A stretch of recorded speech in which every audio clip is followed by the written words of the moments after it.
Rado was a total loser, not the kind you feel sorry for. 5 years of battling cellular sclerosis hadn't exactly helped his social life, and now, of course, he wakes up to discover that the world has gone completely sideways. Almost every man is gone, and apparently, he's supposed to be humanity's last hope. His new job? Clap non-stop to keep the human race alive. Every girl on Earth apparently wants a piece of him, and somehow, he's expected to farm. All day, all night, with zero breaks. Welcome to the nightmare version of adulting. The story kicks off with our main character, Rado, who finally decides to confess to his childhood crush, Elisa. Now you'd think this man grew some courage overnight. Nah, he only confessed because bro is literally about to die. Yeah, turns out he's got some deadly disease called cellular sclerosis, and the doctors tell him, "Congrats, you're going to sleep like a Windows update for 5 years until we fix you." So basically, man waited till the end credits of his life to shoot his shot. Respect, but also too late, my guy.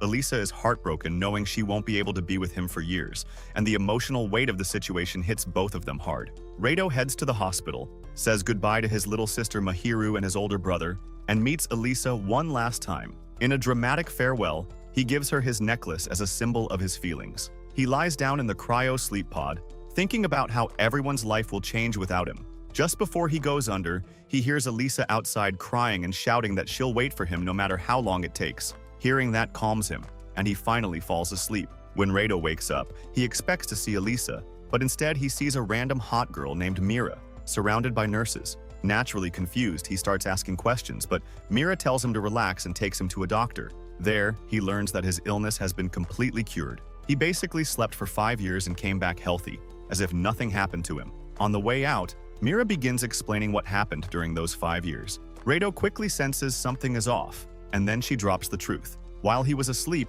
a deadly virus spread across the world and wiped out half of humanity. Rado thinks she's joking and runs out of the car, but the moment he steps outside, he's suddenly surrounded by women acting unusually desperate to get close to him. That's when Mira catches up and explains everything properly. Almost all men on the planet died from the virus, and only 5 are still alive, all of them previously in cold sleep, including Rado. So yeah, bro went from average NPC to top 5 most valuable assets on the planet overnight. Rado struggles to process this and asks why he survived. Mira tells him it's most likely because of the special treatment he received while he was asleep. Right then, one woman suddenly loses control and tries to force herself on him, but security quickly steps in and stops her. After things settle down, Mira kneels in front of him and explains the situation clearly. Humanity is on the brink of extinction, and they need his help to repopulate the world. In simple terms, his new role is to have children with women to ensure survival of the human race. The next day, Rado is given a full explanation of the current world. A group called the United Women's Group now controls everything and is working to develop a cure. They discovered that a man named Hino, who had the same illness as Rado, became immune after treatment. Because of this, they began waking up other patients like him, hoping they would also be immune. That's how Rado ended up being brought back. Raito suggests using artificial methods like lab fertilization instead of doing things naturally, but Mira immediately shuts that idea down. She explains that children conceived that way don't develop immunity and end up dying from the virus. This leaves only one option, which Rado is clearly not ready for. Still thinking the situation feels unreal, he says he just wants to go home. To calm him down, Mira brings in his sister Mahiru. Their reunion is emotional, and she later shows him that their older brother is still in cryosleep. This makes the situation feel much more real. Later, when they're alone, Rado asks about Elisa. Mahiru hesitates before telling him that Elisa has been missing for 3 years. Mira assumes she likely didn't survive, but Rado refuses to accept that and continues trying to contact her. Meanwhile, Mira is pressured by higher authorities because Rado still hasn't chosen a partner. Under that pressure, she goes to his room, drops her usual serious demeanor, and tries to seduce him. She directly asks him to let her have his child. For a moment, he is tempted, but he suddenly remembers Elisa and pushes Mira away, refusing her. Later, Rado discovers something important. The necklace he gave Elisa contains a tracker, and it's still sending a signal.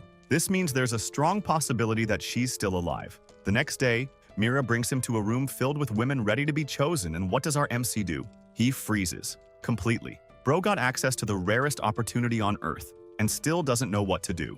That's when Mira tells him something that finally hits him hard. If a cure isn't found within a year, all remaining men, including his brother, will die. Realizing the seriousness of the situation, Rado finally agrees to cooperate. However, he makes one condition. He asks for 1 month to search for Elisa first. Mira agrees, but only if he at least starts getting used to physical contact by sharing a bed with someone she chooses. And just like that, Rado, who only wanted a normal life and a simple confession, is now stuck in a situation where he has to help save humanity. The next day, we switch over to Hino. And yeah, this guy is living in a completely different reality. He's laid back, enjoying life while being treated like royalty, fully embracing everything this new world offers. No hesitation, no second thoughts, just pure acceptance. When Neneko shows up and tells him it's time for his cardio, he barely even reacts. Choosing a partner isn't a dilemma, it's a luxury. And when she brings in his favorite actress, Reina, right to his room, yeah, at that point, Hino is basically living his dream without question. Meanwhile, Rado's life couldn't be more different. He's quietly eating breakfast with Mahiru and Mira, learning that even his meals are prepared by top chefs because of how valuable he is. Mira casually eats like it's nothing, while Mahiru gets annoyed noticing Rado struggling not to stare. And yeah, he fails. She leaves irritated, and just like that, even a normal moment turns awkward. Things only get heavier when Mira explains his situation. Constant supervision, assigned staff, and expectations he still hasn't accepted.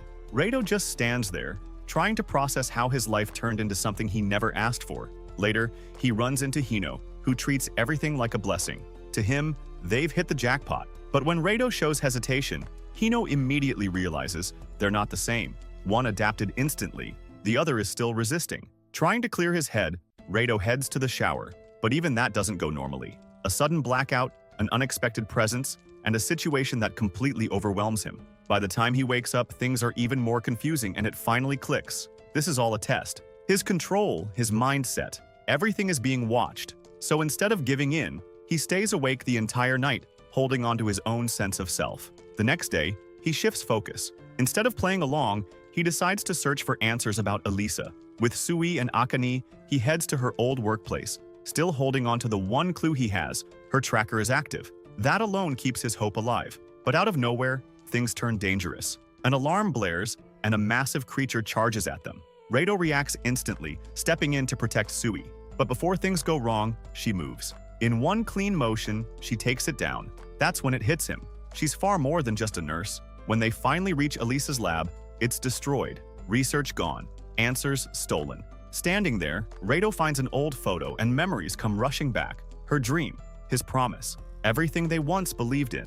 And now, it all feels different. That's when he realizes something important. If he really wants to save the world, he can't just follow orders. He has to find the truth and a cure. Soon after, the world learns about him through a broadcast, and somewhere out there, Elisa is watching, alive. Later, Rado uncovers a hidden message she left behind, and with it comes the truth. The virus wasn't natural, it was created. From that moment on, everything changes. Rado decides to focus on creating a cure, putting everything else aside. But while he chooses his path, the people in power make theirs. If he won't cooperate, they'll simply wake up the next one. 5 years ago, we meet Doi, and yeah, his life is already on hard mode. He's constantly bullied, shoved around, treated like he doesn't exist. Walking through school feels like being invisible, except when it's time to get picked on.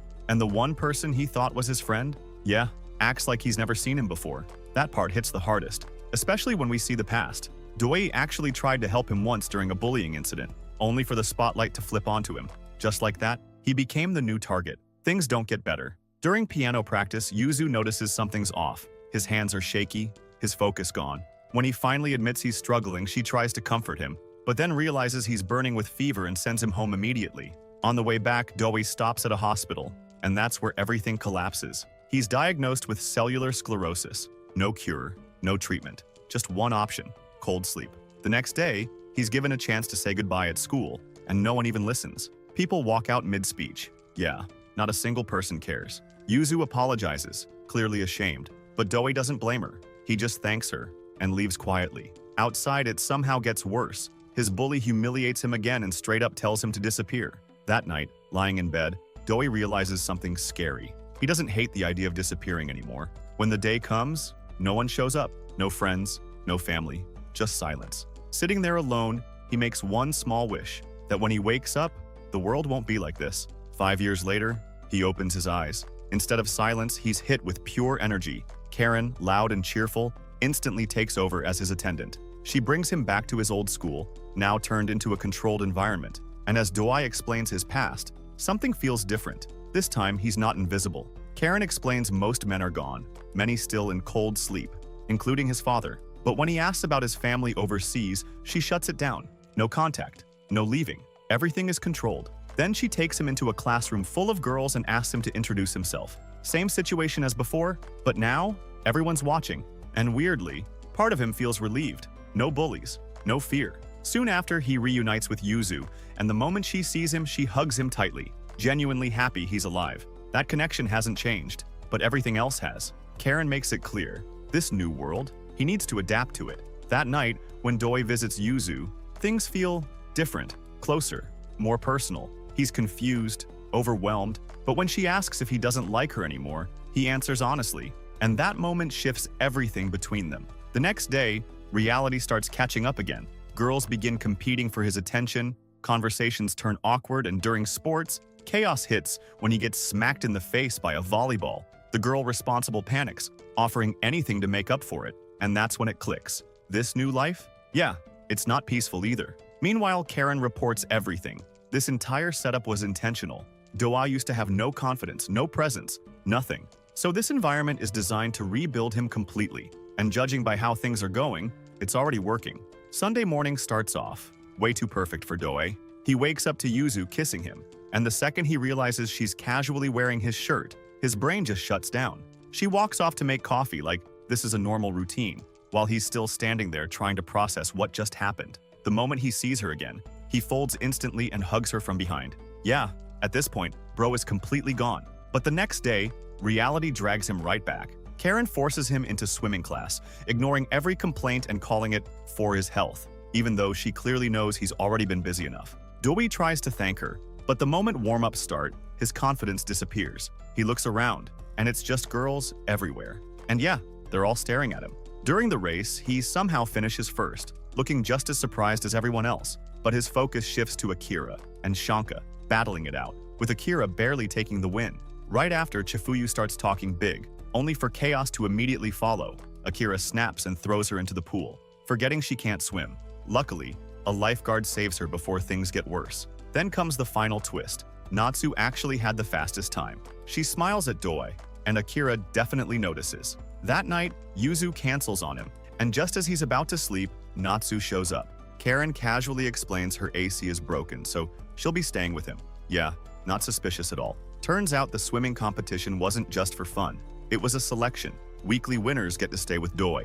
The next morning only gets more awkward. Natsu admits she doesn't even know how to dress herself properly, and somehow Doi ends up helping her. He's trying hard to stay loyal to Yuzu, until he notices a scar on Natsu's back. That detail sticks. Later, Natsu opens up. She was once forced into a marriage she didn't want, and the outbreak changed everything.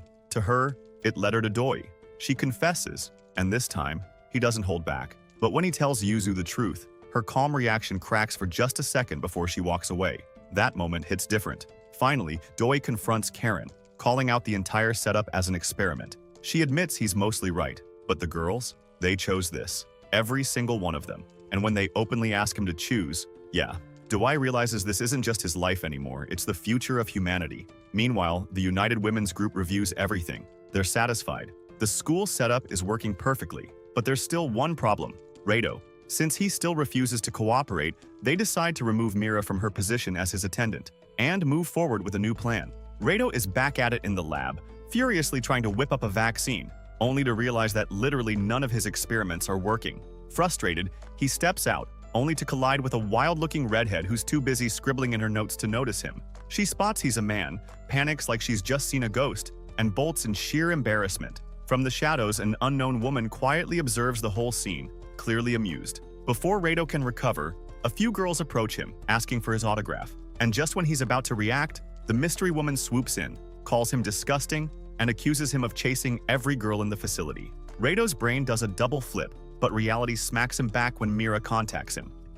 Meeting her, he's introduced to his new attendants, Rhea and Maria. Maria's the science powerhouse who will help with the cure, and Rhea's basically taking over Mira's old duties, teaching him about the world outside the lab. But when Mira turns to leave, Rado's quick to argue, why is she being replaced? The executive's response is cold and messy. They basically tell him, if you care so much, just go get with her, while simultaneously downgrading her role. Yeah, thanks, corporate logic. Once they walk off, Rhea immediately blames Rado for Mira's demotion, warning him that resisting will only tighten the facility's rules. Later, she vents to Mira, painting Rado as some woman-hating idiot. Mira shuts that down immediately, insisting he's the exact opposite. Fast forward, Rado's on a train to Kim City with Maria, who spills the beans about meeting the top virus researcher. Rado's so flustered by the news that he jumps up too fast, spills his drink on Maria, and chaos ensues as she scrambles to the bathroom. Meanwhile, Akane suggests Mira sit with him, but Mira refuses, reminding everyone she's no longer his attendant. Once Maria is cleaned up, Rado tries to make amends, and they begin cautiously discussing the virus's origins. Maria lays out multiple theories, but when he asks if humans could have created it, she snaps the door open so hard he stumbles back. Kim City might hold the key, she says, because that's where Patient Zero appeared. At the hotel, Rhea goes full rule enforcer, making everything stiff and awkward. Akane smacks her with a pillow, which only angers Rhea more. Rado heads for the hot spring to relax, but everyone follows. They corner him into helping wash their backs, starting with Sui, then Maria. When Mira sits down, Rado nervously comments on her stiff shoulders. Akane takes it a step further, deliberately messing with him, and the second he crosses a line, he bolts out, utterly flustered. Next day, they meet the widow of Patient Zero. She refuses to cooperate, saying her husband never got a proper funeral. Maria tries to explain, but the widow isn't budging. After they leave, she secretly contacts Elisa, alerting her that Rado's nearby. The following day, the widow bluntly tells him to stop overthinking and focus on repopulating humanity. When pressed about his romantic status, Rado admits he's in love and wants meaningful relationships, prioritizing finding a cure over convenience. The widow smiles, satisfied. That night, Rado sneaks into the hot spring, only to bump into a tall blonde named Chloe. She forces him into a challenge in the steam room, testing his endurance. Eventually, she faints from the heat, and he carries her out, only for her to demand water in a way that's way too close for comfort. Rado resists, but Sui, Karen, and Rhea walk in, see the scene, and storm off, assuming the worst. Chloe, of course, knew exactly what she was doing. Classic trap. The next morning, Rado is sent to fetch pastries for the elderly widow, while she privately grills Mira about his character. Mira insists he's stubborn but principled, standing firm even under global pressure. Rado returns, and the widow asks if he plans to have children. Rado is clear, only with the one person he truly loves. But that night, tragedy strikes. Someone poisons her, leaving her in critical condition. Before passing out, she hands Rado a photo frame, and he vows to return it once she recovers. Rado heads to the abandoned hospital where Patient Zero was first taken, hoping to find some hidden clue. The place is creepy, the kind of building that practically screams haunted, and Sui immediately loses it. Rado keeps his cool, telling her to stay close, but as they comb through the empty halls, nothing of value shows up. Itanis, he starts chatting with Maria about how bizarre it is that infections popped up all over the world at the same time. Meanwhile, back in his usual chaos zone, Hino is juggling attention from a fresh group of girls, including the most popular one from his old part-time job. Naturally, he gives her all his focus, leaving the others feeling completely ignored. In a classic, too many plates spinning move, he tries to give everyone a bit of attention at once, but even non-stop effort can't impress Buno, who's drained and unimpressed as usual. Meanwhile, Rhea is chilling in the hot spring when Akane shows up, trying to play peacekeeper. Rhea immediately bristles and threatens to leave if things get silly. Akane drops the friendly act and hits her with the real talk. The numbers in the old woman's medical data don't add up. Poison, not natural causes. Rhea brushes it off at first, but Akane presses, catching her off guard by questioning her own involvement that night. Rhea fumbles with a bureaucratic excuse about updates, leaving Akane suspicious. The next day, Rhea returns a photo frame to Rado after inspecting it, but as he tries to stow it, the frame vibrates, apparently reacting to Elisa's ring. Passing a school, Rado spots Maria's younger sister and suggests a reunion. Turns out it's the same school built for Doi, and Karen's already managing Yuzu. Meanwhile, Hino is on a drive with Neneko, scoping out girls personally. He spots a cute girl with pigtails, but Neneko hesitates, because that girl is Rado's sister, Mahiru. Cue awkward tension. Later, Rado sneaks into a bathroom and uses the photo frame to access a hidden file linked to the ring. The data hits him like a truck. The male-killing virus was manufactured in a lab. Everything Elisa warned him about clicks into place, and suddenly, he doesn't know who to trust. Sui's voice cuts through his spiraling thoughts. They'll miss the train if he lingers. He bolts, Head spinning. Elsewhere, Rhea casually drops someone with a stun device mid-WWE session and shuts down an overly clingy girl, showing she's serious about her new assignment, protecting Rado. Back with Rado, he confides in Maria that he can't make a cure alone. The ugly truth: the directors purposely block vaccine research, funneling resources to food control and population management instead. Most advanced studies are locked in America, inaccessible to even competent scientists like Maria. Tension ramps up when Neneko shows up. Hino is trying to approach Mahiru, and she begs Rado to intervene. He confronts Hino, making it clear Mahiru makes the decisions, not either of them. Meanwhile, Neneko and Rhea meet with Kihara and other directors, planning how to calm public unrest. Rhea suggests leveraging Rado's popularity. Handing out rations might keep people in line. Later, Rado gets a surprise when Akane and Maria walk in while he's showering, explaining it's the only unmonitored spot to discuss virus intel. Akane warns him. Many virologists have vanished, and digging too deep could put him next. Then she drops a bomb. Kihara is her mother. Before more can be said, Rhea walks in to talk rations, and Akane redirects Reito toward refugee areas to see what's really happening.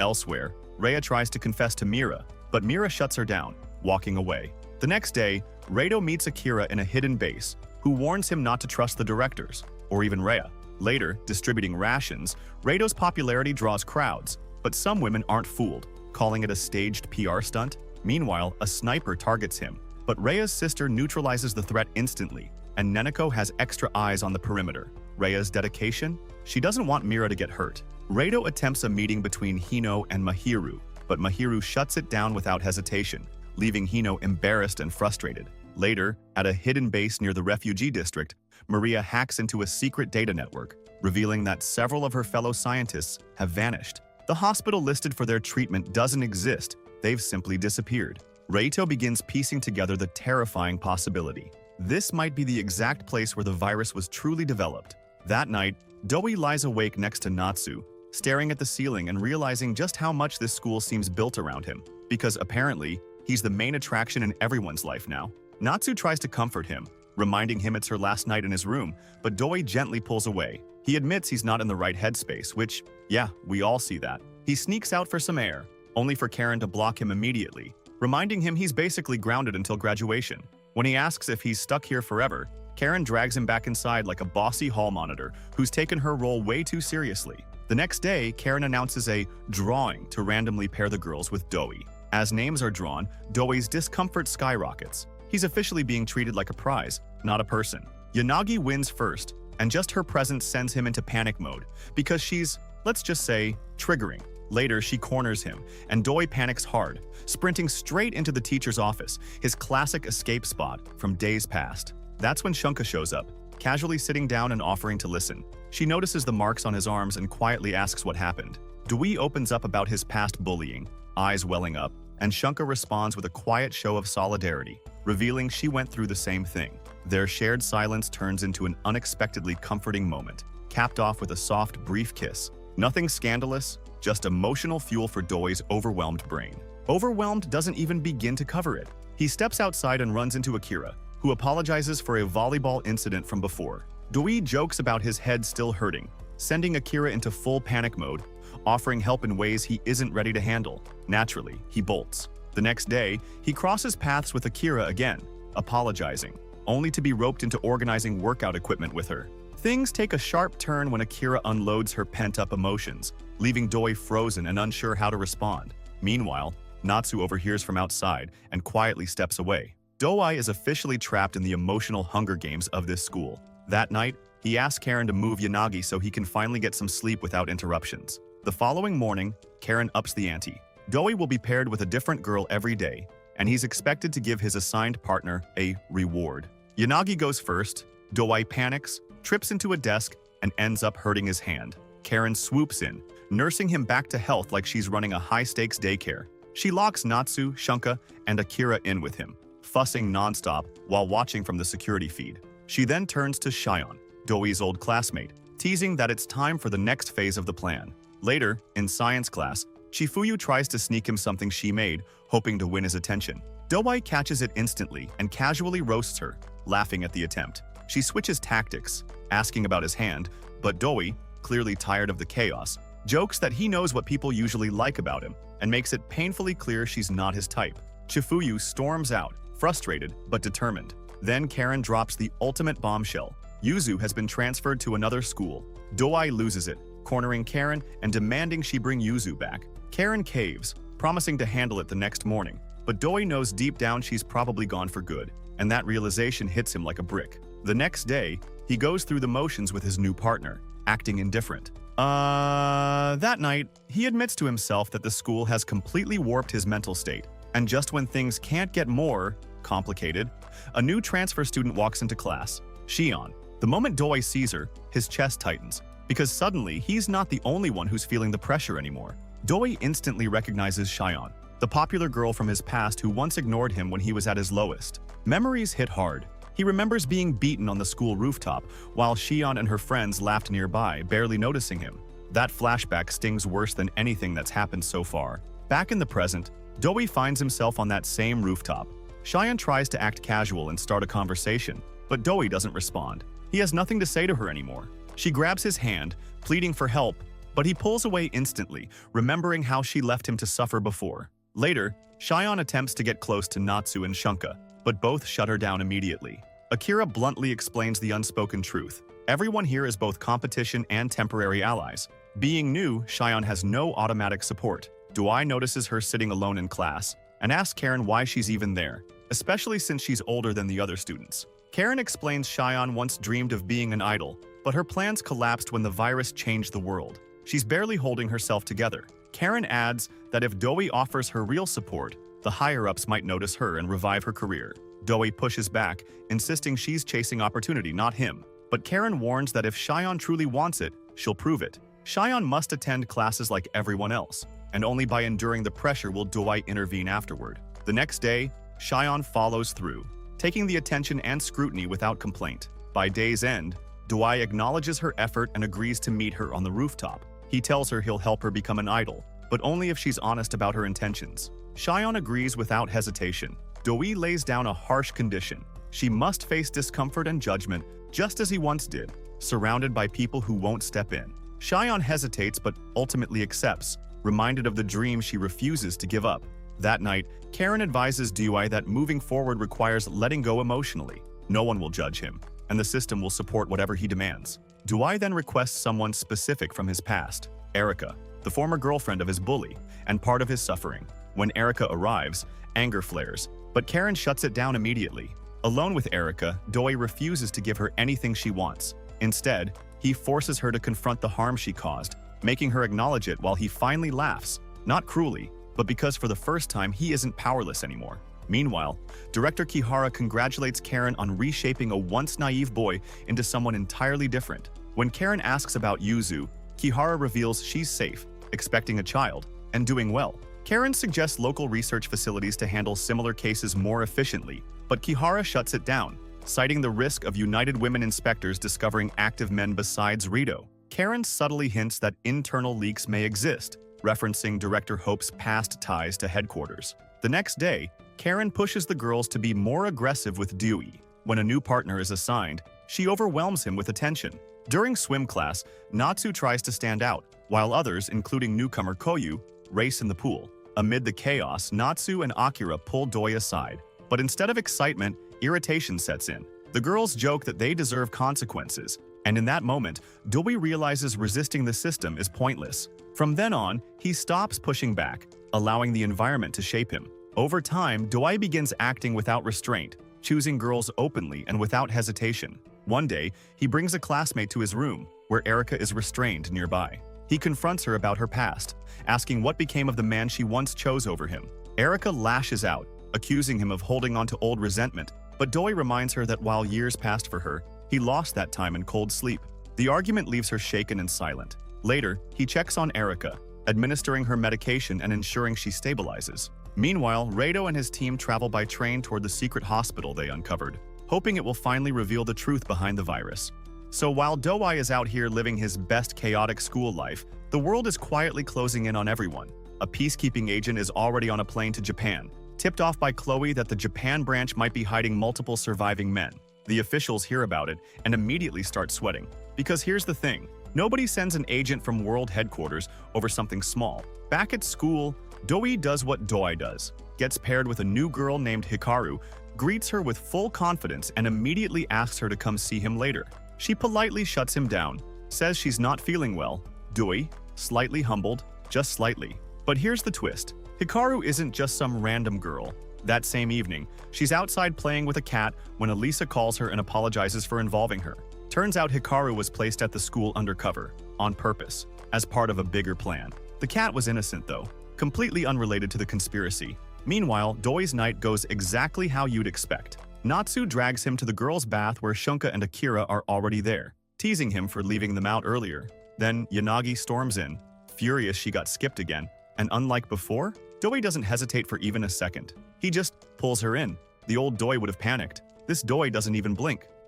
The girls notice. Everyone notices. He's changing. Over the next few days, Doi is getting absolutely dragged from one situation to the next. Library, nurse's office, lessons, hallways. The man cannot catch a single breath. Meanwhile, across the country, Reito and the girls finally reach the abandoned hospital they've been tracking. Before they even go in, Akane asks Reito, casually, like it's nothing, how he really feels about Mira. He turns red instantly. Akane goes feral with the teasing. Sui tries to intervene, trips, crashes into a weak wall, and accidentally reveals a hidden air duct. Sometimes chaos is just the universe helping out. They crawl through, drop down, and come face to face with Director Hope, who immediately orders their execution. No greeting, no warning, just kill them. Lovely woman. Before anything happens, armed soldiers flood in and take Hope down. Leading them? Chloe.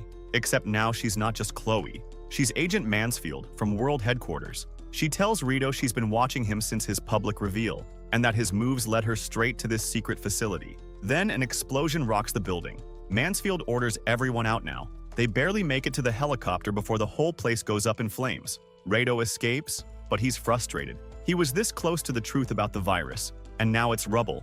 Back at headquarters, Agent Pope is methodically dismantling the Japan branch's lies. She interrogates the directors, none of whom will admit anything, until she reveals Director Shudo has been working with her the whole time. With the evidence on the table, she arrests everyone involved in creating and spreading the mail-erasing virus. The whole thing collapses in minutes. In the helicopter, Chloe finally explains everything. The directors destroyed their own lab to erase proof they created the virus. They never actually planned to support Reito. And once the world found out the only immune man was being controlled by an organization, global crime exploded almost overnight. Then she shows Reito a photo of Elisa. She's aligned with an armed resistance group, fighting against United Women's Authority, labeled a terrorist. Reito goes quiet, because he knows Elisa. He knows her. She was someone who obsessed over saving lives, someone who never let herself rest for even a moment. Hearing she's now called a terrorist, it doesn't feel real. Back at school, Doi returns to his room, notices Erika looking better, and quietly hands her a blanket. No big speech, no drama, just a blanket. Character development hits different when it's silent. Then explosions go off outside campus. Chloe contacts Reito immediately. The attackers weren't random. They were aiming specifically for Doi. Doi drifts into a vivid dream, standing face to face with Yuzu in a dark, silent room. She speaks calmly, almost too calmly, like something isn't right beneath the surface. But before anything can unfold, he suddenly jolts awake in a hospital bed, breathing hard as reality hits. Yeah, not a reunion, just his brain coping after almost getting kidnapped. Karen rushes in, clearly relieved, and explains how close he came to being taken. So while he was dreaming, his life was seconds from going completely off track. Before she can say more, Natsu, Akira, and Shunka burst in and immediately rush him, pulling him into a tight emotional hug. It's loud, messy, but genuine. For once, Doi isn't just important, he's someone they were actually scared to lose. Later that night, Karen takes him to the rooftop and shows him the electric barriers now surrounding the campus. She calls it protection, but honestly, it feels more like he just got locked inside a high-security cage. Then she asks why he protected Erika. Doi brushes it off as instinct, but deep down, he knows he's starting to care, whether he likes it or not. He even apologizes for being reckless, knowing how valuable he is. And that's when Karen drops the truth. He's not the last man alive. There are 5 others, 2 still in cold sleep. Just like that, Doi goes from one of a kind to part of a rare group. And the idea that one could be someone he knows? Yeah, that hits differently. Karen then pushes for Tokyo before World Headquarters decides his future. When he asks what she really wants, she doesn't hide it. Power, total control, and she wants him beside her at the top. Not exactly a small ambition, but Doi still agrees. What they don't know is that Hikaru is listening nearby, later reporting to Elisa. She failed to capture Doi, but they did abduct number 4. So yeah, things just escalated. Meanwhile, Rito's side gets messy.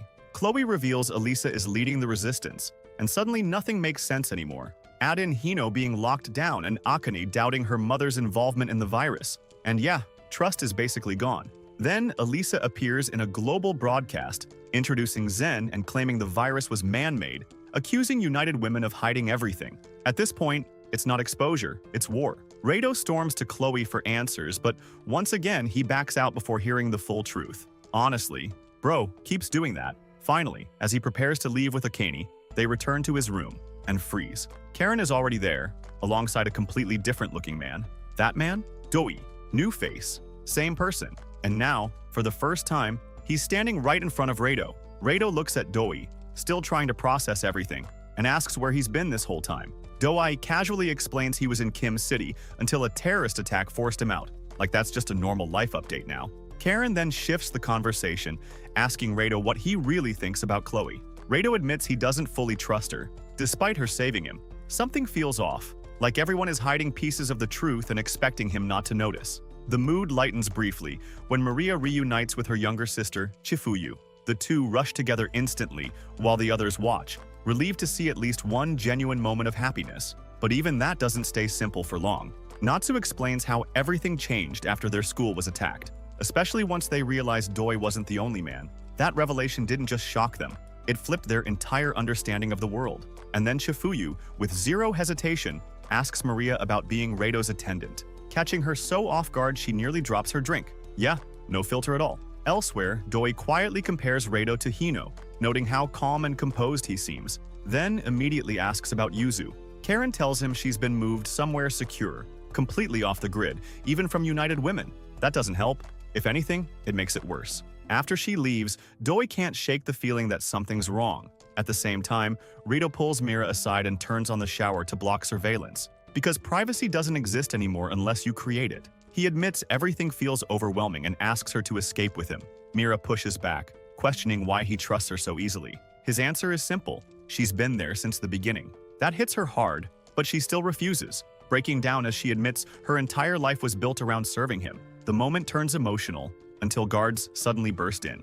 Everything spirals fast. Rito is ordered to be transferred, but Akane and the others intervene, turning the lab into chaos. While escapes and betrayals unfold, Karen negotiates directly with Chloe, aiming higher than ever. She wants power at the top, even requesting access to the hidden leaders themselves. Yeah, she's not playing small anymore. Meanwhile, Rito is smuggled out and finally reunites with Mahiru, but even that feels tense. His thoughts keep drifting back to Mira and what he left behind. Soon, they board a ship, and just before leaving, Rito hugs Mira tightly, promising he'll come back. She tries to stay strong, but yeah, that breaks her. As the ship sails toward Taiwan, Rito finally meets Elisa face to face. No distance, no screens, just her. He runs straight to her and holds on tight. After everything, this is the moment he's been chasing. And when she promises to help him find a cure and end the virus for good, for the first time in a while, it actually feels like there might be hope. And just like that, everything flips. What started as one guy trying to confess to the girl he loved turned into a world where love, trust, and even humanity itself can't be taken at face value anymore. Because now we know the truth. The virus, not natural, the system, corrupt. And the girl he's been chasing this whole time is standing on the opposite side of the war. Rito wanted to save the world, but what if saving it means destroying everything he believed in? And Doi? Yeah, that weak, invisible kid is gone. What's left now might be even more dangerous than the system itself. Two men, two completely different paths. And the scariest part? This isn't about survival anymore. It's about control. So the real question is, when the truth finally comes out, who's actually the villain? And who's just been playing the hero this whole time? Hit subscribe and I'll see you in the next recap.